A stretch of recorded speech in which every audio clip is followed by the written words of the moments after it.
Busia one-stop border post, commissioned in the year 2012, has grown in leaps and bounds, taking pride in being the second largest OSBP in terms of trade and volume of goods passing across the border. In terms of revenue collection, the target has grown from 4 million shillings to 400 million shillings transacted on a monthly basis. Integration of technology and deliberate collaboration between KRA officers, clearing agents and other partners has greatly boosted trade in the OSBP. Hapo nyuma ilikuwa ni makaratasi mnabeba mengi, inakusumbua kitambo umalize kushughulikia gari, ilichukua muda mwingi sana.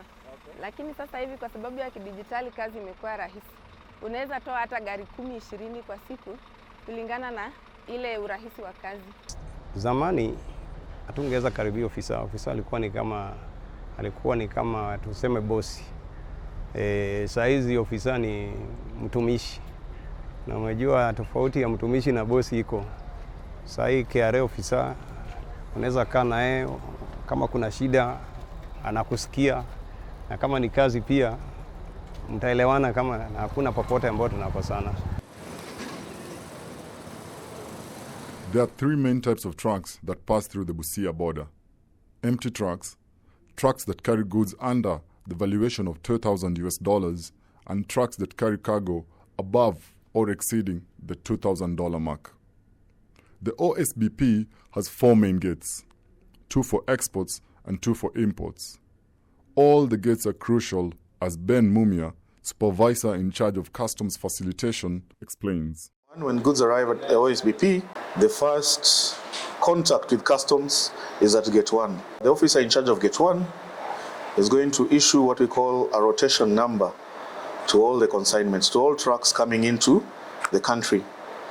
These rotation numbers are very key because they identify the actual conveyance, and they also give us statistics of how many trucks have passed through gate number 1.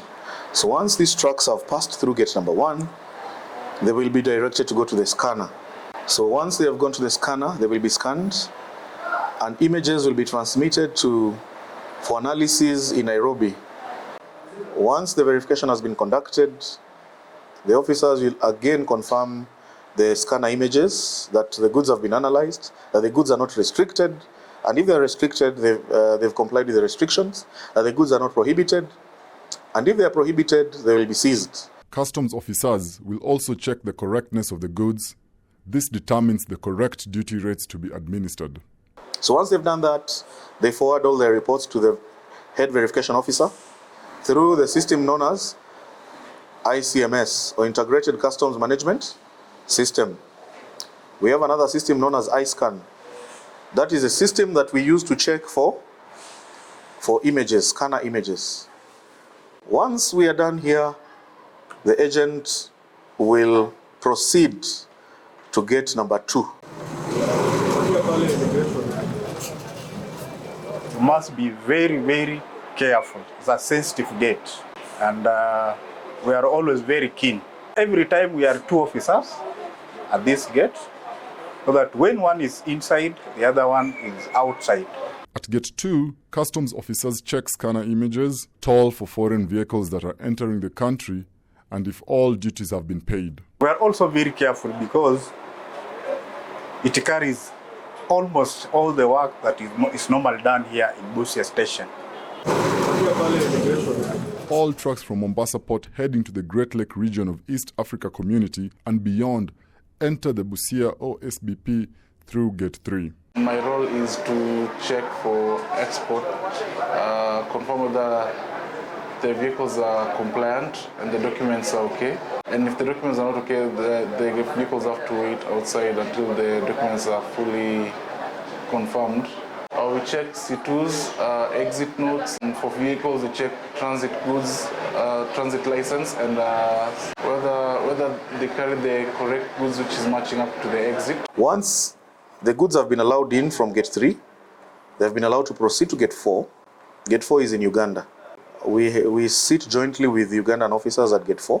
That is where now our officers will confirm the correctness of declaration using ICMS and another system known as MMS, manifest management system, and another system known as TradeX, Simba.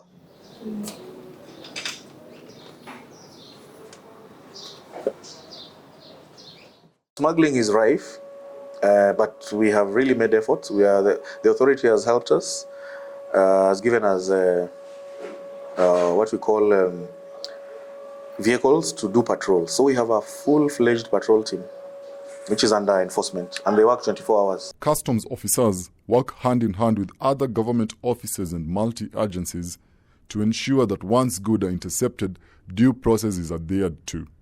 After we identify the goods to be destroyed, we sit down as a committee whereby each and every multi-agency has to write their own, they have to write their own recommendation on the same goods. After the multi-agency sitting, we do a report which we forward for gazettement. After the gazettement, which goes for 30 days, we await for any claims from the owners of the goods. So if somebody does not come to claim the goods, we take them for destruction. That is the ones which are not condemned. But for anything that has been condemned, it must undergo destruction after 30 days. The next step is we involve NEMA. NEMA recommend the site of the goods to be destroyed, plus they also recommend the mode of destruction. Even with the growth and changes the OSBP has undergone over the past years, Busia OSBP still faces a myriad of challenges that when worked on, more can be expected from the OSBP. KRA has been given 30 acres on this side of Sofia, and on the other side of Marachi, about 40 acres. So we need that space for parking, so that we decongest both Busia towns in Uganda and Kenya, and also for our operations to be more efficient. We have system challenges across the board, both in Uganda and Kenya. I think our systems need to be stabilized. Yeah, so that systems downtime, incidences are fewer. Currently, we are experiencing more of that, and definitely it's because also number of transactions being done by those systems. We also need our stakeholders to be, especially the importers and the agents, to be educated more. There's a big gap there. They need a lot of education on tax matters. Customs and tax, they need a lot of what we call taxpayer education. Having showcased how seamless the processes at Busia OSBP have enhanced trade facilitation, promoted efficient partnerships and service delivery, the Busia OSBP is a success story that the authority can be proud of.